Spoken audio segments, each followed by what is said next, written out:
Who called you? Kim Jae-sung's voice was ice. The nanny shook her head, stepping back. It's personal. Her name on his lips stopped her cold. He'd never used her first name, not once in 8 months. Who called? Zara. The dam broke. Her sister Atlanta, a 7-year-old boy she hadn't held in 2 years. 30 days, or he goes to foster care. She thought she was invisible. Just the help. She had no idea Kim Jae-sung had been watching her the entire time, and she had no idea what he was about to do. Before we continue, if you're new here, hit that subscribe button and join the Ebony and Pearl Stories family. Trust me, you don't want to miss what happens next. Kim Jae-sung didn't do compassion. He built his empire on calculated violence and strategic silence. Emotions were liabilities. Attachments were weapons your enemies used against you. So why was he already setting down his glass? He noticed things about her. Things he shouldn't have noticed.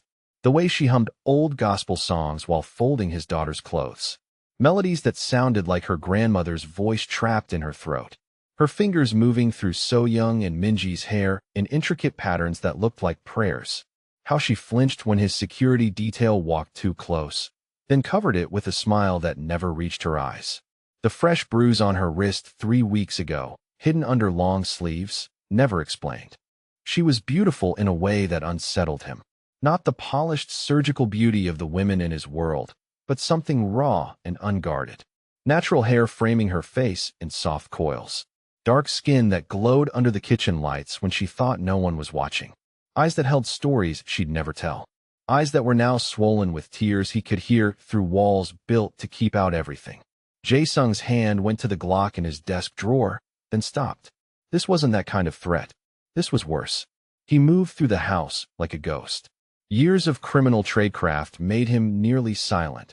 Past the twins' bedroom, where night lights glowed soft pink, down the service stairs, through the corridor where her quarters sat at the end, modest and separate from the main house. When he reached her door, the crying had stopped, replaced by harsh, ragged breathing. Walk away. She's the help. This isn't your business. He knocked. The silence that followed was so complete, the house itself seemed to hold its breath. Miss Aldrich. His voice came out rougher than intended. Open the door. I'm fine, Mr. Thick, wet. Obviously not fine. I apologize for the disturbance. It won't happen again. Open the door. A long pause. The lock clicked. When she appeared, his jaw tightened. Swollen eyes, tear-streaked face. Gray sweater clutched around her shoulders like armor. But it was the phone gripped in her trembling hand that made his instincts flare. She shook her head, stepping back into the doorframe. It's nothing you need to. He'd never used her first name.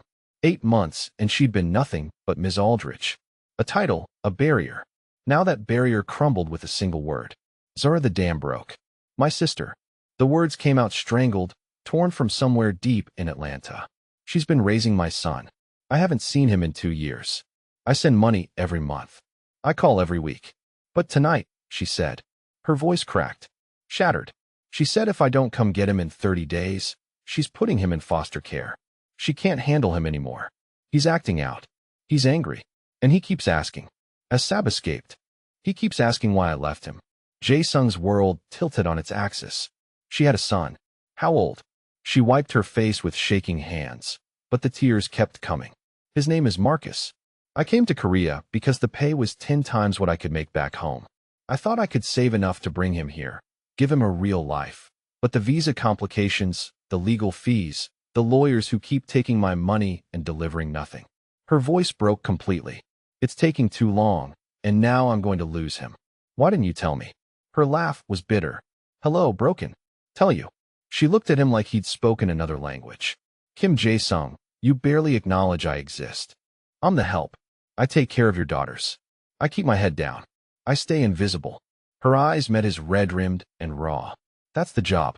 Something in her words cut through him like a blade. You think I don't see you? His voice dropped to something dangerous. Intimate. I know you buy fresh flowers from the market on Tuesdays and put them in the girls' room because their mother used to do the same thing. I know you're teaching them Korean folk songs. My wife sang before she died. Songs I never asked you to learn. Zara's eyes went wide. I know you stay up past midnight reading child psychology books so you can handle So Young's tantrums. I know you send 80% of your salary home. I know you eat one meal a day to save money because you think no one notices when you skip lunch. He stepped closer. I know your immigration lawyer is overcharging you. And I know someone hurt you before you came here. Because you flinch at raised voices and lock your door 3 times every night. Because I pay attention to the people in my house. His eyes held hers, especially the ones protecting what I love most. Silence stretched between them. Heavy, charged, trembling. 30 days, he said quietly. That's your deadline. She nodded, but her breathing had steadied. Something had shifted in her posture. The way she looked at him, like she was seeing him for the first time. Give me your immigration lawyer's information. I'll have my people review your case. But Jae-sung, she started. I wasn't asking. He stepped back, creating distance between them before he did something he'd regret. His control was fracturing. 8 months of watching her, wanting her, denying what she did to his carefully ordered world. 8 months of telling himself she was just the help, just another employee. Another lie he told himself to sleep at night. Get some rest, Zara. Tomorrow we fix this. The way he said her name, soft, careful, like he was testing how it felt on his tongue, made her breath catch. He turned to leave. Kim Jae-sung. He stopped. His hand was on the doorframe. She took a step toward him, brave in a way that made his chest tight. Thank you. Don't thank me yet. But his voice was gentler than she'd ever heard it. I haven't done anything. You listened. She said simply. In 8 months, you're the first person who actually listened. Something cracked in his chest. Something he'd been keeping carefully locked away. He nodded once. A sharp, efficient movement. Then he was gone, leaving her standing in her doorway with her heart racing and her world completely rearranged. The next morning, Zara found an envelope on her nightstand. Plane tickets to Atlanta. First class. A hotel reservation at the Ritz-Carlton. And a business card for the best family immigration attorney in Seoul. A man whose retainer fee was more than she made in a year. At the bottom, in Jae-sung's precise handwriting. 30 days to bring him home. All expenses covered. This is not a loan. This is not charity. This is an investment in my daughter's happiness. They need their Zara. So do I. Her hands shook as she read the last line. So do I. She dressed quickly, her heart hammering against her ribs. She found him in his study, papers spread across the mahogany desk, coffee growing cold at his elbow. He looked up when she knocked. His eyes were unreadable, professional, but she caught something underneath. Something that looked like hope. I can't accept this. She placed the envelope on his desk like it might burn her. It's too much. The ticket alone must have cost. You can, and you will, Zara. The word stopped her cold. My name. He leaned back in his chair, watching her with an intensity that made her skin warm. Use it. The intimacy of that request stole her breath. 8 months of 8 months of careful distance, professional boundaries, the safety of formality. Now he was asking her to cross a line she wasn't sure she could uncross. Why are you doing this? She whispered. He stood moved around the desk with that predatory grace she'd noticed from the beginning. The way he occupied space like he owned it. Because he did when he stopped in front of her close enough that she could smell his cologne cedar and smoke and something expensive. His eyes were intense. Because my daughters love you. She blinked. Because you sing them to sleep when they have nightmares about their mother. Because you learn songs in a language you don't speak just to comfort them. Because you're the first person in this house who isn't afraid of me. Her throat tightened. And because no child should spend another day thinking his mother abandoned him. The tears came before she could stop them. Silent, screaming. I don't know how to thank you, she managed. Bring him home safe, Kim Jae-sung said quietly. That's enough, she nodded. Once, twice, then turned before she could say something foolish. Before she could tell him that in 8 months of working in his home, this was the first time she'd felt like someone actually saw her. At the door, she stopped. Jae-sung. His name felt foreign on her tongue. Dangerous, right? She didn't turn around. Thank you. 14 days later, Incheon International Airport. 6:47 p.m. Zara walked through the arrival gate with her heart in her throat and her son's hand gripped tight in hers. Marcus was small for 7, wary. His eyes held the same guarded strength as his mother's, but beneath it, anger, the kind that came from being left behind from 2 years of asking why and never getting an answer that made sense. He'd barely spoken on the flight. 14 hours of silence, his face pressed to the window, watching clouds pass like he was looking for something he'd lost. Now he walked beside her through the terminal, a single backpack on his shoulders, everything he owned in the world. I'm going to make this right, she thought. I'm going to give you everything. Then she saw him. Kim Jae-sung stood near the exit, hands in his pockets, watching the arrivals board. No security detail, no entourage, just him. Expensive suit, sharp jaw, tattoos peeking above his collar. He'd come himself. Zara's security briefings had made one thing clear. Jae-sung never picked anyone up from the airport ever. He sent drivers, assistants, armed guards, but he never came personally until now. Marcus shrank behind her the moment he saw him. The tattooed Korean man in the dark suit. The stillness that radiated danger even when he wasn't moving. Everything about Kim Jae-sung screamed power, the kind that made grown men step aside. But Kim Jae-sung didn't approach Zara first. He crouched down right there in the middle of the terminal. This man who commanded half of Seoul's underworld lowered himself to a 7-year-old's eye level. Your mother talks about you all the time, he said. Perfect English, gentle but direct. She's very proud of you. Marcus's jaw tightened. She left me. The words were small, accusing a wound dressed up as a statement.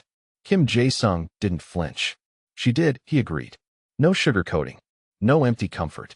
Because she loves you enough to sacrifice being with you so you could have a better future. That's the hardest kind of love there is. Marcus's lip trembled. His fists clenched at his sides. But she's back now. Kim Jae-sung continued. And so are you. And in my house. He extended his hand, palm up, an offering. We protect our people. A pause. Marcus stared at the outstretched hand.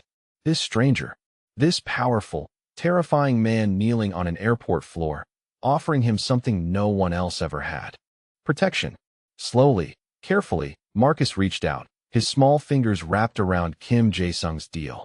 A 7-year-old boy, abandoned, angry, scared, and a mafia boss who just made him a promise. 3 weeks changed everything. Marcus's laughter echoed through the house now, a sound Zara had almost forgotten existed. He chased So Young and Min Ji through the garden, teaching them American basketball moves while they taught him Korean phrases that made him giggle at his own terrible pronunciation. Appa, Sarangi, Babwa. The twins adored him, called him their brother, fought over who got to sit next to him at meals, and Marcus, angry, guarded, wounded, Marcus was slowly becoming a boy again. His visa was temporary. 90 days while the paperwork processed, while lawyers filed motions and immigration officials reviewed documents. 90 days of borrowed time. But watching him now, sun on his face, joy in his voice, Zara let herself believe it might actually work. She should have known better. The security chief arrived at 9 p.m. Captain Lee was a former military man. Scarred, silent, loyal to Kim Jae-sung since their army days. He never came to the house unless something was wrong. Zara was in the kitchen preparing tea when she heard the study door close. Heard the low murmur of voices through the wall. She moved closer, pretended to organize the tea set. Listened. Encrypted message intercepted an hour ago. Captain Lee's voice was flat. Professional. The Black Serpent clan. They've identified everyone in your household. A pause, including the woman and the boy. Zara's blood went cold. Read it. Kim Jae-sung's voice. Hard as iron. Paper rustling. Then Captain Lee reciting words that made her world tilt. The nanny and her son leave Korea in 48 hours, or they disappear. Silence. Zara's hands gripped the counter. Her vision blurred. Everything she'd built, everything she'd sacrificed. Threatened by men who didn't even know her name. 48 hours. She was supposed to run. Pack her bags. Grab Marcus. Disappear into another country. Another life. Another 2 years of hiding. She was so tired of running. The study door opened before she realized she was moving. Kim Jae-sung and Captain Lee looked up. The security chief's hand went to his weapon on instinct, then dropped when he saw her, but it was Kim Jae-sung's face that stopped her. The careful blankness, the control masking something volcanic beneath. You heard, he said, not a question. Yes, then you understand. I'll arrange transport tonight. New identities. Safe house in. The word cut through the room like a blade. Captain Lee's eyebrows rose. Kim Jae-sung went very still. His voice was quiet. Dangerous. I'm not running. Zara stepped into the study, closing the door behind her. Neither is Marcus. I spent 2 years running for my ex in Atlanta. The words came out steady, but her hands were shaking. 2 years of new addresses, burner phones, jumping at shadows. I moved across the world to escape him. I left my son behind to keep him safe from a man who would have used him to hurt me. She met Kim Jae-sung's eyes. I'm done running. This isn't your ex-boyfriend. Kim Jae-sung's voice went cold. Clinical. This is the Yakuza, Japanese organized crime with reach across 3 continents. They will torture you for information you don't have, and they will kill Marcus just to send me a message. Then stop them. The simplicity of her demand hit him like a physical blow. You don't understand what you're asking. I understand perfectly. She moved closer, fearless in a way that made his pulse spike. You're Kim Jae-sung. Half of Seoul's underworld is terrified of your name. You've built an empire on making problems disappear. Her eyes held as dark, fierce, unbreaking. So make this problem disappear. Captain Lee shifted uncomfortably. This wasn't how people spoke to his boss. This wasn't how anyone spoke to Kim Jae-sung. But Kim Jae-sung didn't look away from her. If I do this, he said slowly, if I escalate this conflict, people will die. Zara didn't flinch. Then let them be the right people. The darkness in her voice matched his own. This woman, this mother who hummed gospel songs and braided Hairite prayers, had steel running through her spine, had survived things that would have broken others, had crossed oceans and endured years of loneliness, and still stood here refusing to bend. She wasn't asking him to protect her. She was asking him to unleash the monster. Kim Jae-sung looked at her for a long moment. Then at Captain Lee. Call the lieutenants, he said quietly. All of them. Captain Lee nodded once and left the room. When they were alone, turned back to Zara. His expression was unreadable, but something burned behind his eyes. You should know what you've just asked me to do. I know exactly what I've asked. She held his gaze. I'm not afraid of your violence, Kim Jae-sung. I'm afraid of losing my son again. My son, the words hung between them. Then stay close, he said, and pray I finish this before they realize what's coming. The Yakuza threatened a mother and her child. Gave them 48 hours to run or die. They picked the wrong house. If you don't stand with cowards who threaten children, hit subscribe and comment wrong. Only people who side with bullies and criminals scroll past this. Drop the time you're watching. Let's show them how far a mother's strength can reach, because what happens in the next 72 hours? Seoul's underworld will never be the same. What happened in the next 72 hours would become legend in Seoul's underworld. Kim Jae-sung didn't respond to the threat. He erased it. 3 of the Black Serpent clan's lieutenants vanished in a single night. No bodies, no traces, just empty apartments and cold meals left on tables. Chopsticks still resting on bowls as if their owners had stepped out for a moment and never returned. 2 safe houses burned to the ground before dawn. The fires were precise, surgical, destroying everything inside while leaving neighboring buildings untouched. Firefighters found nothing but ash and melted steel. Bank accounts frozen, supply lines severed. Informants went silent or switched sides. And the man who had ordered the threat against Zara and Marcus, a mid-level boss named Watanabe, who thought targeting a nanny would be easy leverage, found himself kneeling on the concrete floor of an abandoned warehouse on the outskirts of Incheon. His hands were bound. His face was bloody. Kim Jae-sung stood over him, jacket removed, sleeves rolled to his elbows, knuckles split and raw. You threatened a woman in my house, Kim Jae-sung said quietly. A mother. A child. Watanabe's voice came out broken, desperate. It was business, just business. I didn't know she meant anything to you. She lives under my roof. Kim Jae-sung crouched down, bringing his face close. That makes her mine to protect. That makes her son mine to keep safe. You should have known better. Please. Watanabe's eyes were wild. Searching for mercy, he wouldn't find. I have a family. So does she. The warehouse went silent when Kim Jae-sung's men dragged Watanabe away. His screams echoed off the walls long after he disappeared into the darkness. 4 a.m. The house was dark when Kim Jae-sung returned. He moved through the back entrance, avoiding the main halls where the children slept. His suit jacket was gone, lost somewhere between the warehouse and the car. His white shirt was rumpled, stained at the cuffs. His knuckles were split open, dried blood cracking with every movement. Exhaustion clung to him like smoke. Violence radiated from his skin. He needed whiskey, a shower, 12 hours of sleep he wouldn't get. What he found was Zara. She was sitting in the dark living room, curled into the corner of the couch, waiting. The moment he appeared in the doorway, she stood. Is it done? Her voice was quiet. Steady. It's done. He moved to the bar cart, poured whiskey with hands that wouldn't stop shaking. They won't touch you again. No one will. She crossed the room toward him. You're hurt.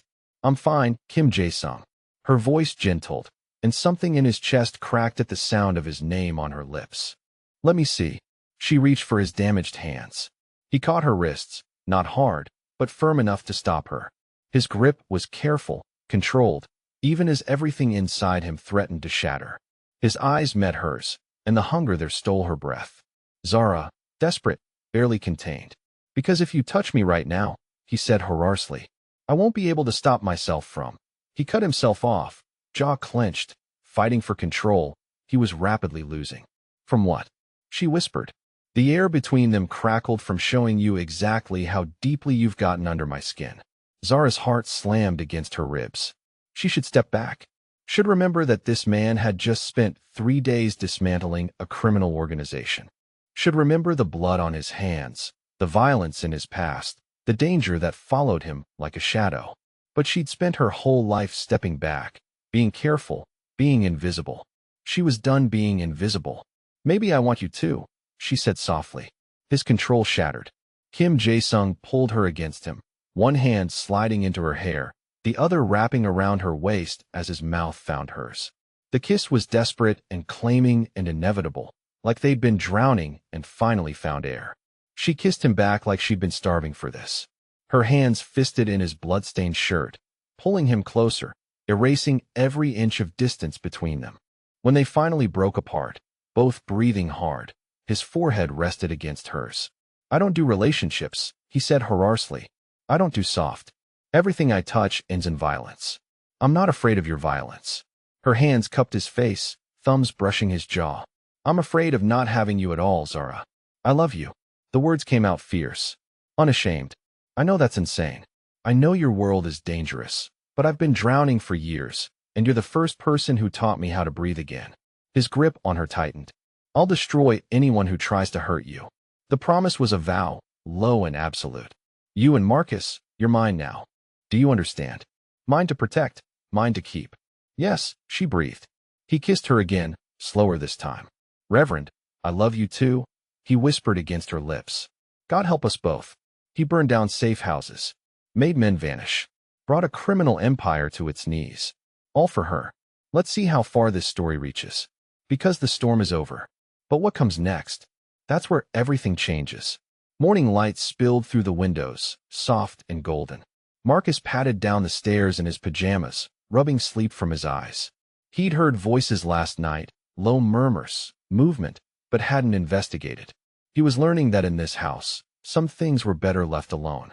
But when he reached the living room, he stopped. His mother was asleep on the couch. Her head rested on Kim Jae-sung's chest. Her body curled against his like she belonged there. His arm wrapped around her even in sleep. Protective, possessive, tender. His suit jacket was draped over her like a blanket. Marcus stood in the doorway, watching them breathe, watching the way Kim Jae-sung's hand rested on her shoulder, watching the peace on his mother's face, something he hadn't seen in years, maybe ever. Slowly, carefully, he crossed the room. He reached down and adjusted the jacket, tucking it higher around her shoulders so she wouldn't get cold. His small fingers smoothed the fabric. Thank you, he whispered, for bringing her back to me. Kim Jae-sung's eyes opened, dark, alert, instantly awake, the instincts of a man who'd survived by never fully sleeping. But when he saw Marcus standing there, those instincts softened. The boy's eyes were wet. His jaw was tight, like he was trying to be brave. Kim Jae-sung held his gaze for a long moment. Man to man, promise to promise always, he said quietly. Marcus nodded once, then retreated to the kitchen, leaving them alone. But something had shifted. Something had sealed. A family wasn't just blood. Sometimes it was a choice. 3 years later, the house was nothing like the estate. No reinforced walls, no security stations, no soundproofed rooms designed to contain screams. This was a home in the suburbs. Actual suburbs with actual neighbors. A yard where children played. A garden where flowers grew. A street where people walked dogs and waved at each other and didn't know or care that the man at number 47 used to run half of Seoul's underworld. Zara Kim stood at the kitchen window, coffee warming her hands, watching through the glass. Marcus was 10 now, taller, stronger, fluent in Korean with an accent that made his teachers smile. He was in the backyard teaching So Young and Minji American basketball, demonstrating crossovers and layups while the girls shrieked with laughter and tried to steal the ball. 3 children who'd become siblings, not by blood, by choice. Marcus caught Minji when she tripped, steadied her, then challenged her to try again. Patient, protective, the anger that had lived in his eyes for so long was gone, replaced by something settled, something whole. Zara's throat tightened. She'd crossed an ocean to give him a better life. Spent 2 years apart, sending money, making promises, praying he'd forgive her. Now he was home.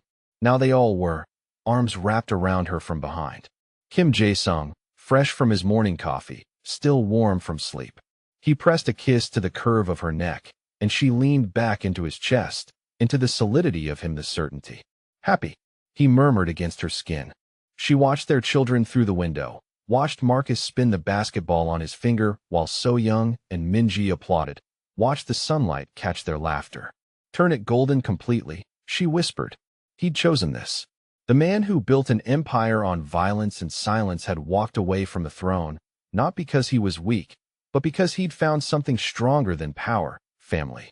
He still had enemies, still had scars, still woke some nights with his hands reaching for weapons that weren't there. But when he looked at Zara, this woman who'd refused to run, who'd matched his darkness with her own, who'd loved him when she had every reason not to, he knew he'd made the right choice. She wasn't afraid of his past. She was his future. In the yard, Marcus scored a basket and threw his arms up in victory. So Young tackled him around the waist while Minji jumped on his back, and all 3 of them tumbled into the grass laughing. Zara smiled. Some silences weren't empty. Some were full of everything that mattered. A mother who refused to give up. A boy who learned to trust again. A man who chose love over power. This is what family looks like when you fight for it. If you believe every child deserves to come home. If you refuse to side with the systems and people who tear families apart, hit subscribe and comment. Family is a choice. Only people with cold hearts scroll past a story like this. Share this with someone who needs to hear it. Because some silences, they're full of everything that matters.